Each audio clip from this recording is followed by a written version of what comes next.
The video of that subject matched the description of that person of interest that this police department was desperate to put handcuffs on. He was a Brown student. He was a Portuguese national. And his last known address was in Miami, Florida. And I will tell you that he took his own life tonight. Well, and if you can't believe Providence Police Chief Colonel Oscar Perez Jr., whose word can you take for these matters? Of course, you can't understand him all the time, so sometimes it's, America. Police chiefs, major cities, capital cities, nobody can understand him. I can understand Led Zeppelin.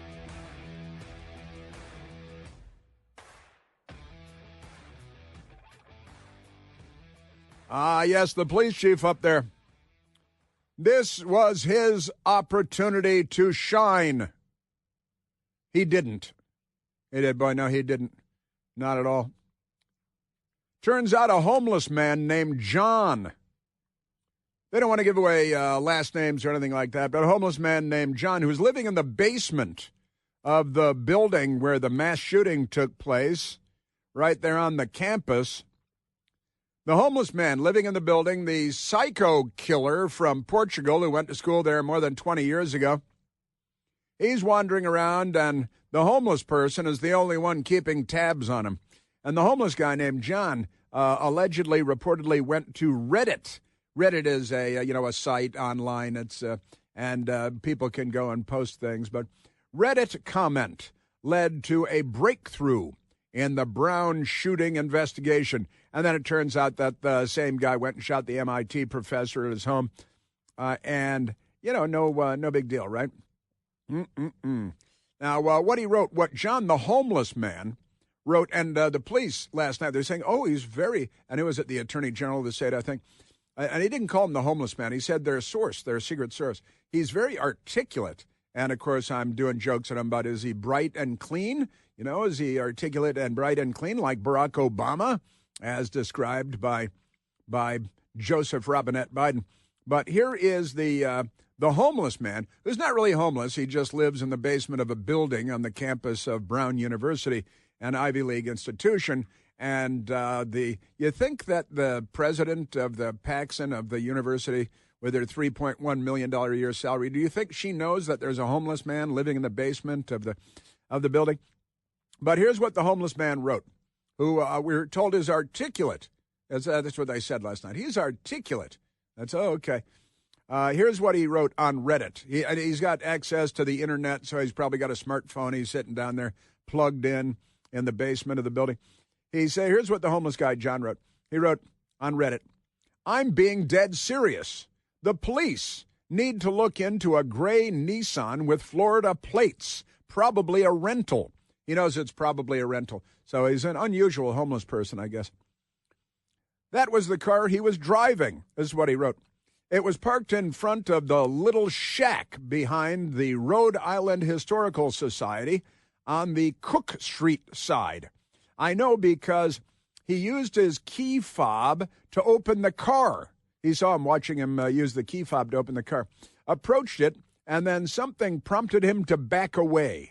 When he backed away, he relocked the car. I found that odd. So when he circled the block, I approached the car, and that's when I saw the Florida plates. This guy's he's Magnum P.I. over here. He's a detective. He was parked in the section between the gate of the RIHS, and the corner of Cook and St. George. That's the corner of Cook and St. George.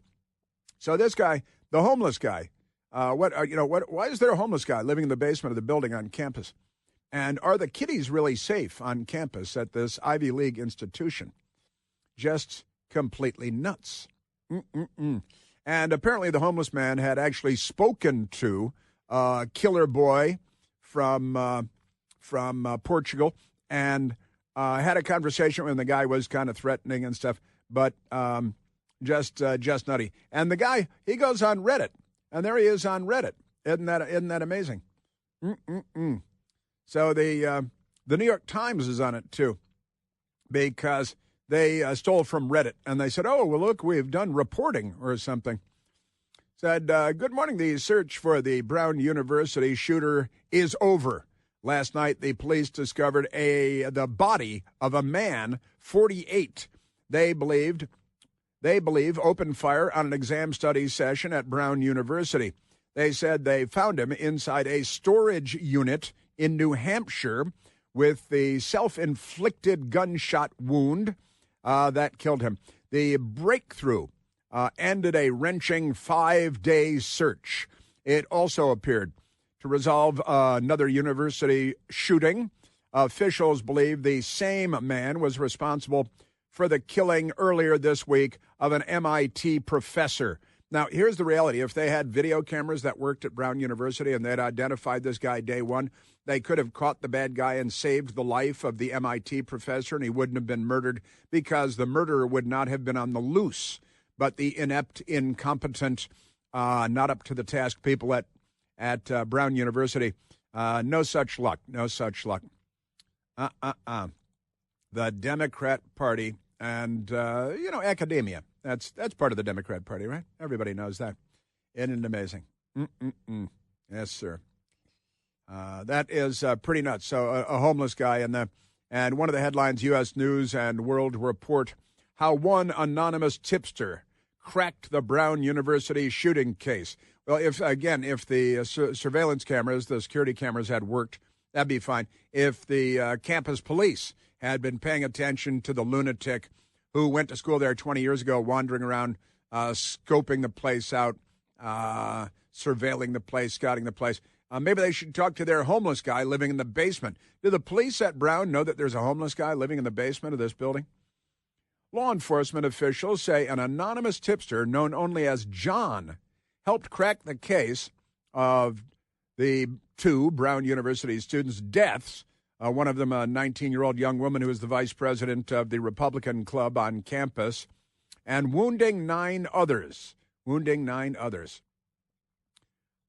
Everything about this case, this story has been just screwy. It's been very third-worldy because there are so many Democrats involved. I'll tell you there was a person that was pretty attentive about his surroundings. I'll tell you there was a person that was very cooperative and helpful to this investigation.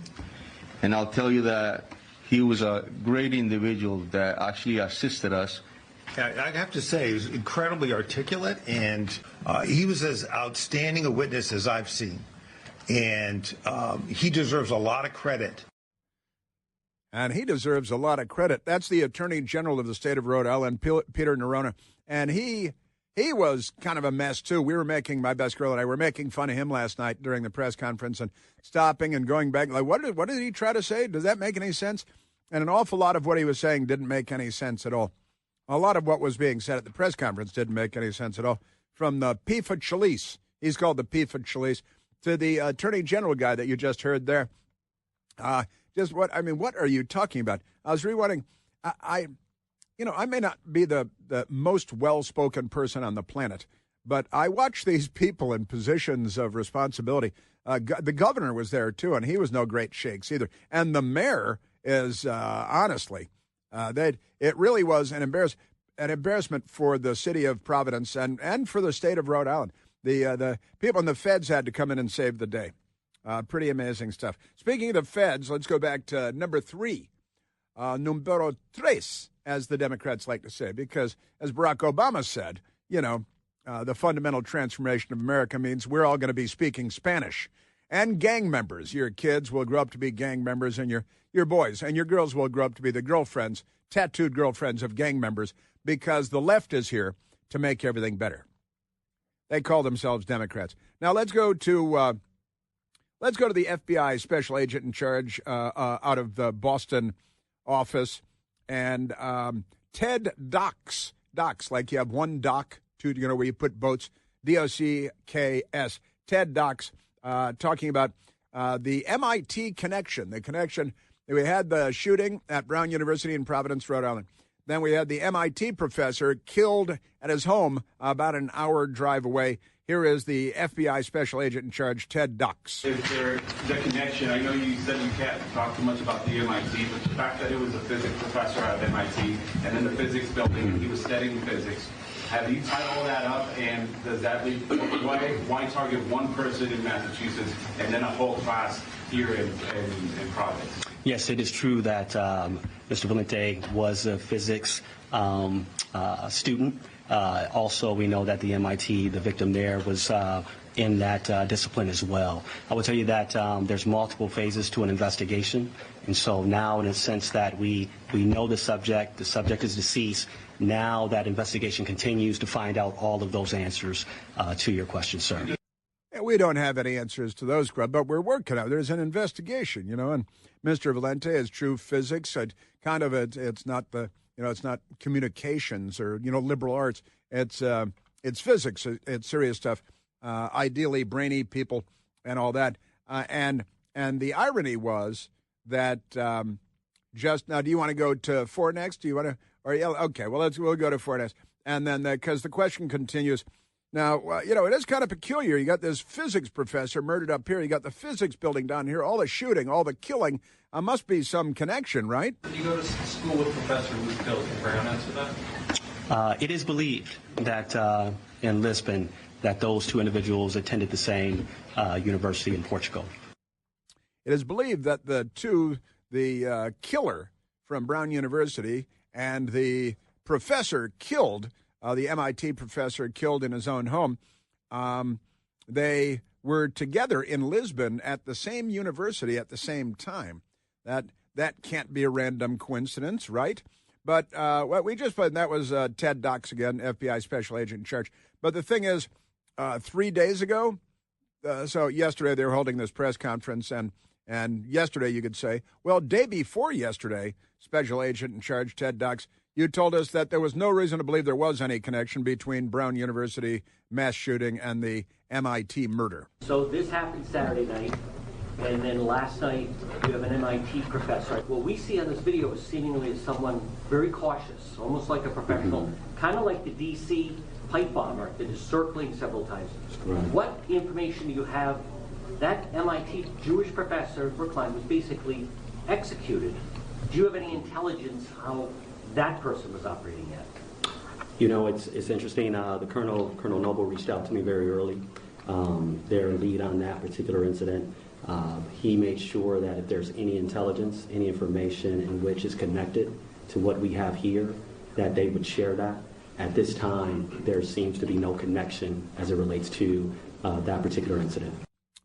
Seems to be at this point, there seems to be no connection. We're going to need Sherlock Holmes. We're going to need, get Rockford files in here because somebody's got to start cracking stuff around here. Just nuts.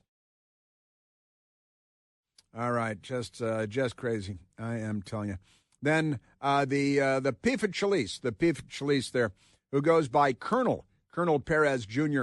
And Colonel Perez Jr., who's the Pifachalice, he was asked, I got a lot of questions for it, and he wasn't answering any of them, of course. So why do you take the citizen, you're just some random person out there, it turns out it's the homeless guy we're talking about, to notice a suspicious person right there at the college?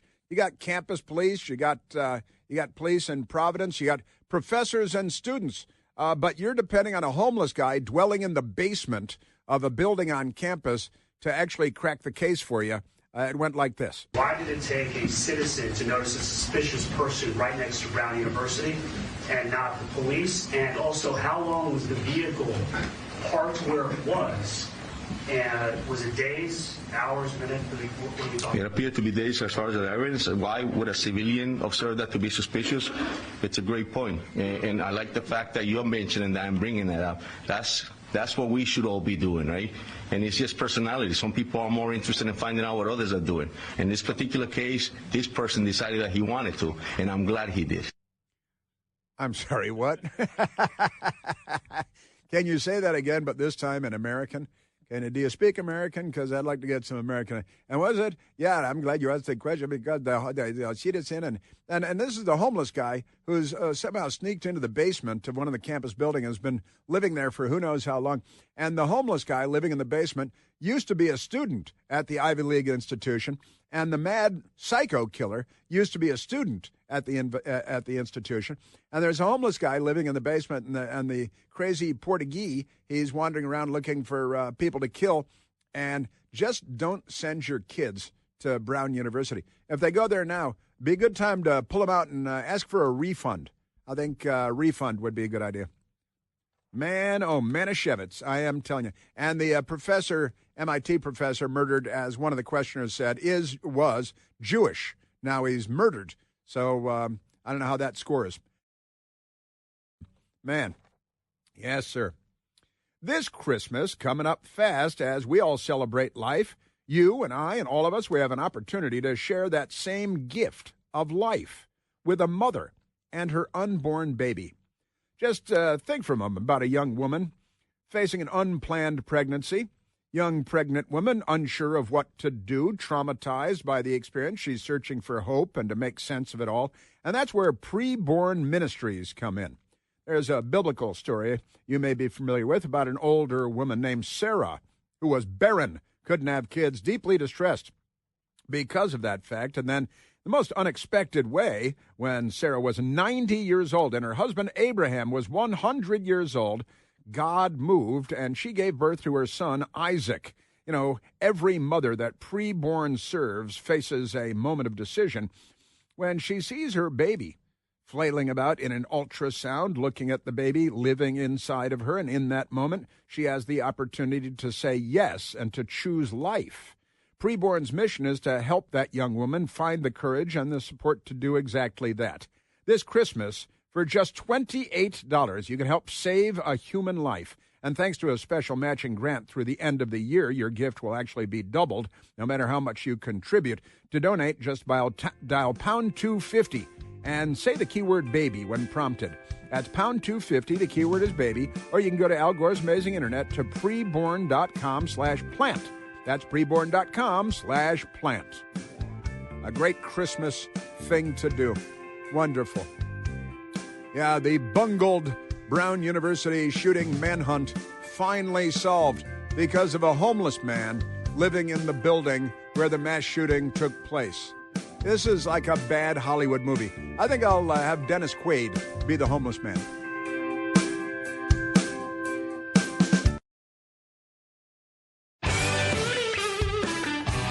I have a correction. I have a correction to make. And anytime I get anything wrong, I like to correct it as quickly as possible, unlike CNN. And it was Greg. Greg tweeted at us, right, to correct me. Because earlier I made reference to a movie from 1987, which is 38 years ago. The movie is called Suspect. Suspect. It's set in Washington, D.C.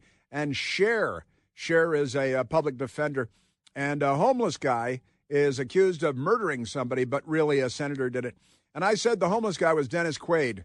And Greg called in to straighten me out. No, the homeless guy in that movie was Liam Neeson. And Dennis Quaid was one of the jurors who was trying to hit on, Cher.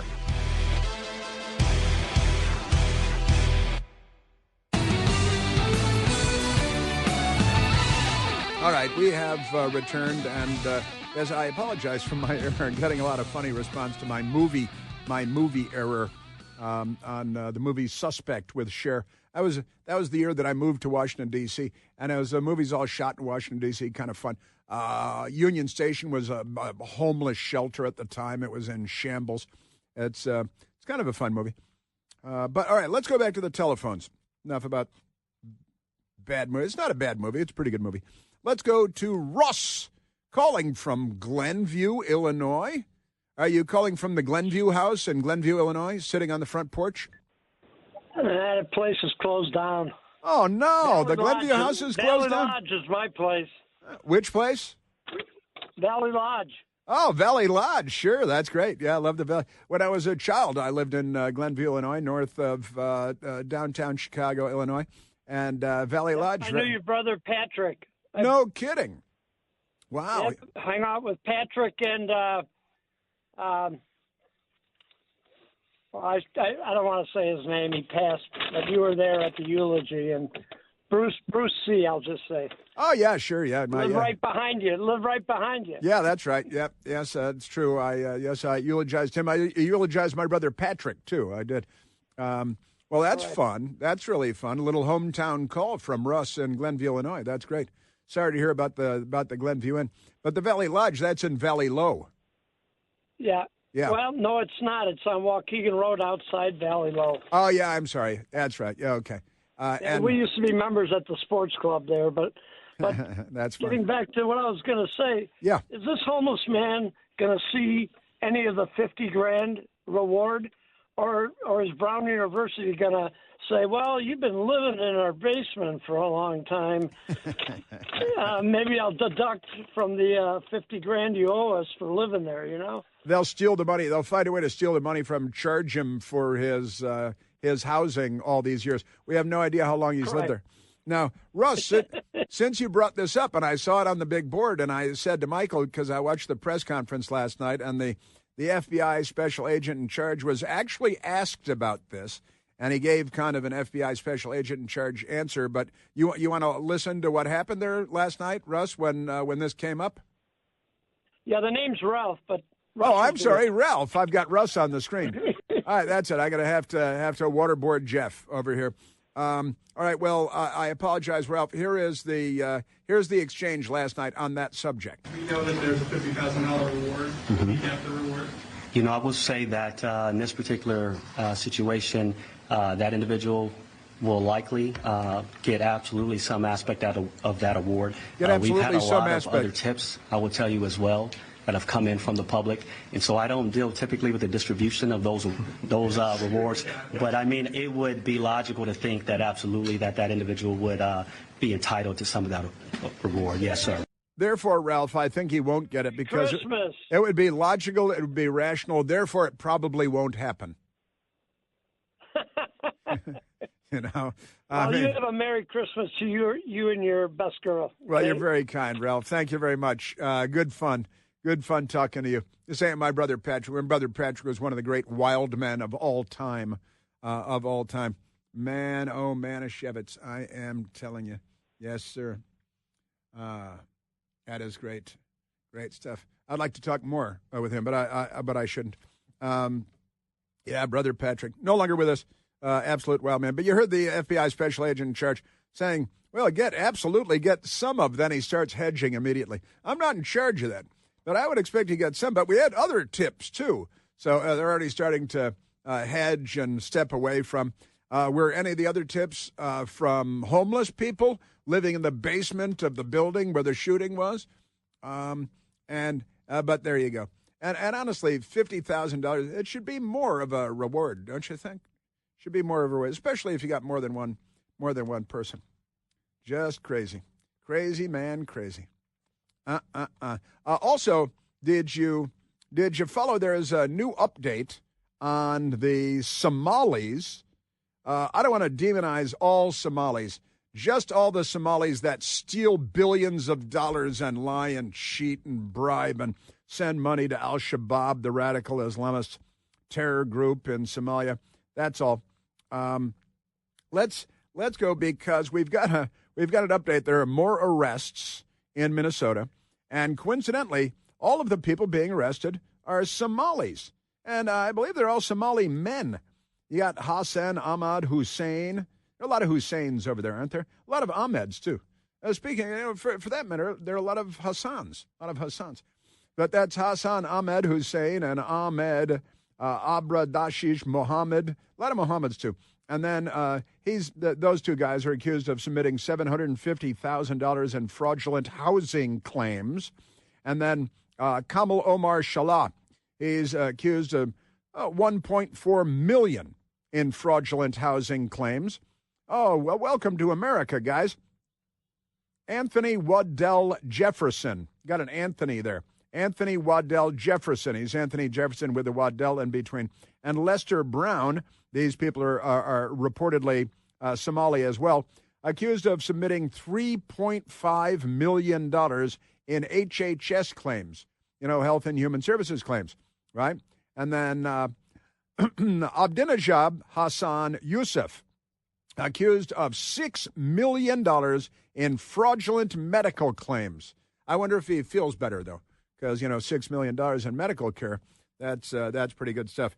But in Minnesota, the prosecutor there, a guy named Joe Thompson, he was briefing on this last night, and said, we just arrested a whole bunch more Somalis who are stealing millions and millions of dollars from American taxpayers because, they're not the good guys. And the Democrats are importing them by the hundreds of thousands. They're going to create no-go zones that, where Islamic law will rule in Minnesota, of all places. And, Mary Tyler Moore is no longer throwing her beret in the air in downtown Minneapolis because the Democrats have turned it over to Al-Shabaab, which I know sounds like a delicious chicken dish on rice, but it's not. Here is the Minnesota prosecutor, Joe Thompson. Minnesotans and taxpayers deserve to know the truth of the fraud.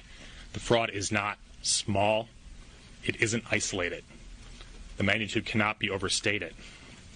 What we see in Minnesota is not a handful of bad actors committing crimes. It's a staggering industrial-scale fraud. A staggering industrial-scale fraud. And that's just the Somali population. They elected Ilhan Omar. Isn't that amazing?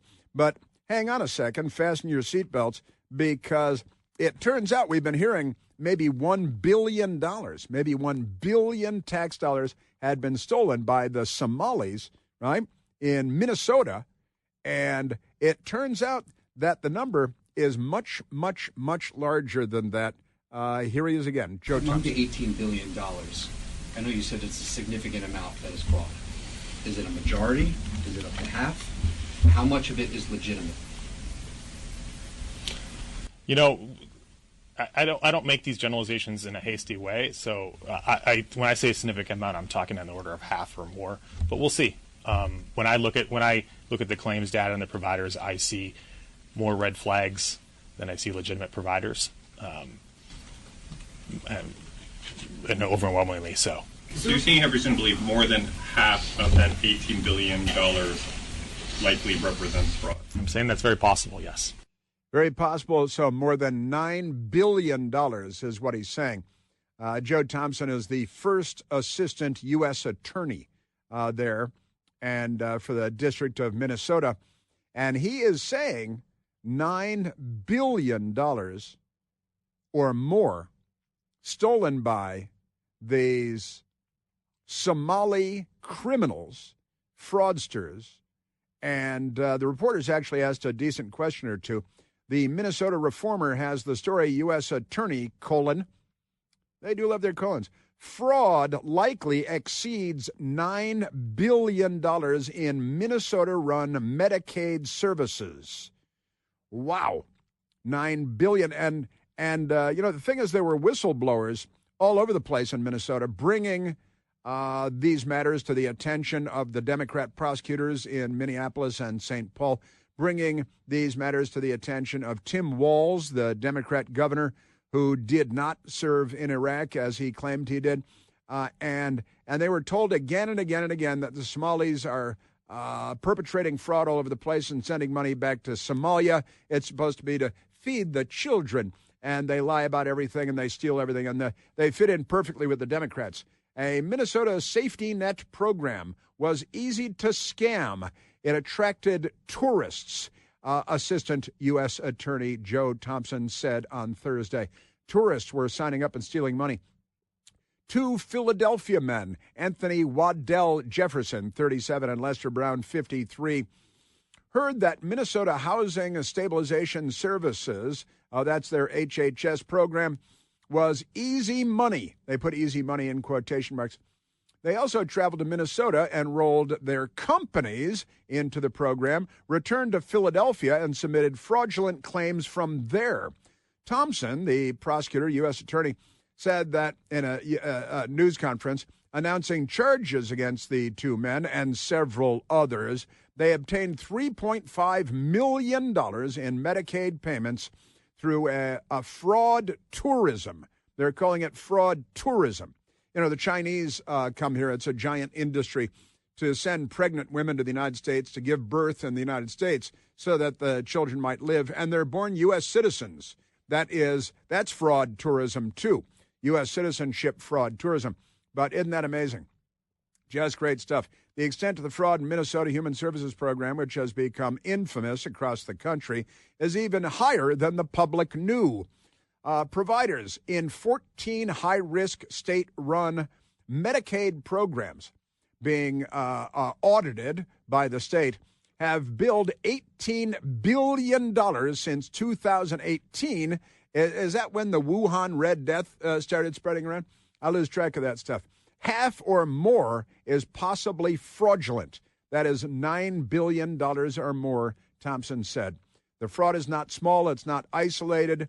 The magnitude cannot be overstated. The prosecutor, the U.S. Attorney, Thompson said, Assistant U.S. Attorney, what we see in Minnesota is not a handful of bad actors committing crimes. It's a staggering industrial-scale fraud. It's swamping Minnesota and calling into question everything we know about our state.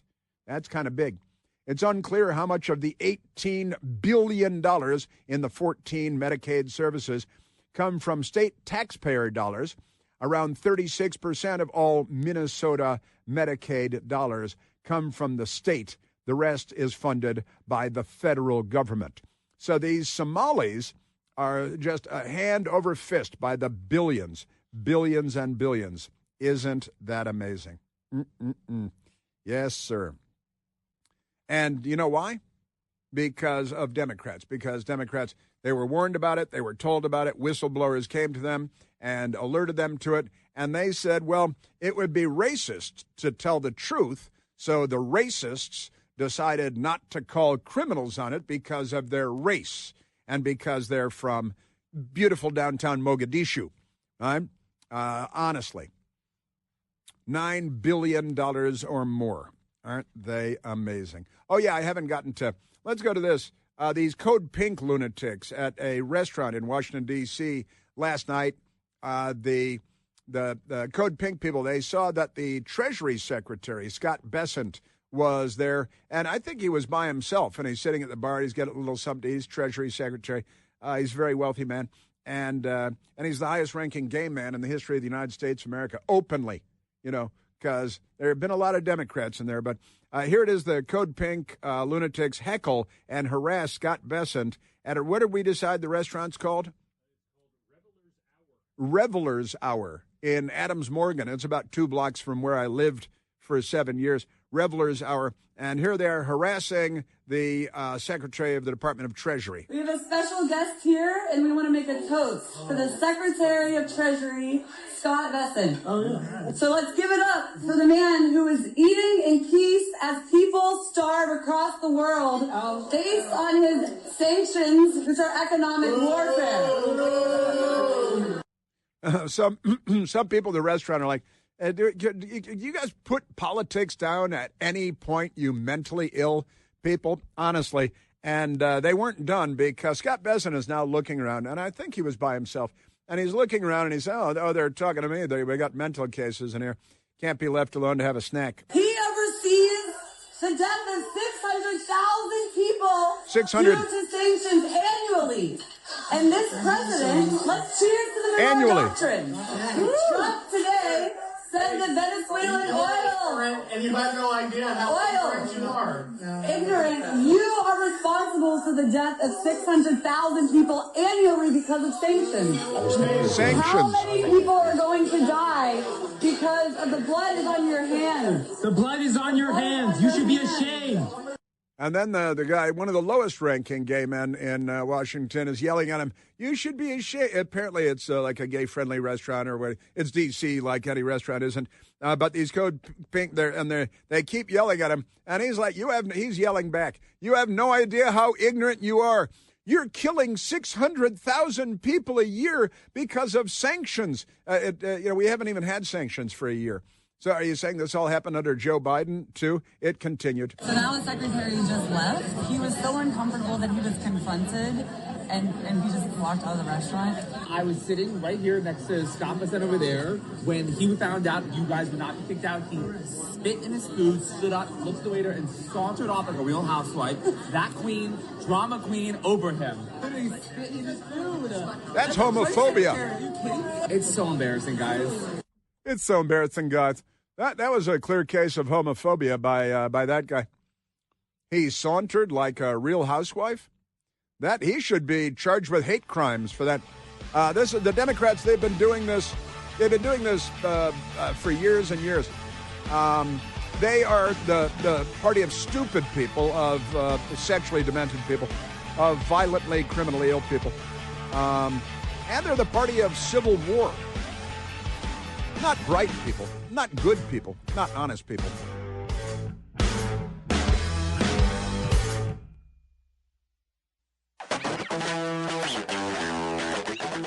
All right, we're almost out of time, and next week is Christmas week. But right now, let's go back to the phones. Let's go to Kevin, calling from Chicago, Illinois, a retired homicide investigator. Plenty of work for you there, huh, Kev? Yeah, it certainly was. I just wanted to point out, I was on a text chat or group chat with a bunch of other guys, all veteran homicide guys, watching the press conference from Providence, and we were just amazed at the incompetence of everybody on that stage. A lot of speculation that the chief of police might be a DEI hire over there. That has come up again and again. Yeah, Perez Jr. They call him Colonel, and he is and he's the Pifa Chalice. We would call him the Pifa Chalice. And as a homicide guy, you must have been howling. We were howling last night, and that was pretty funny. Embarrassing incompetence by them. Then the feds came out, and they did a little better, didn't they, Kevin? Yeah. Surprisingly, because I've known a lot of feds that screwed things up too. Yeah. Chris, the next time you're in Chicago doing a pint and a politics and a pint, I'm gonna come, and I got a good story involving a kidnapping, a double murder, a Academy Award-winning actress, and Donald Trump. Wow, man, that is great. I'm going to send you beers, and we're going to have you call back in and share that story. It's pretty involved. Wow, that is great. That's the best tease I've ever heard, I think. I wish I did teases that well.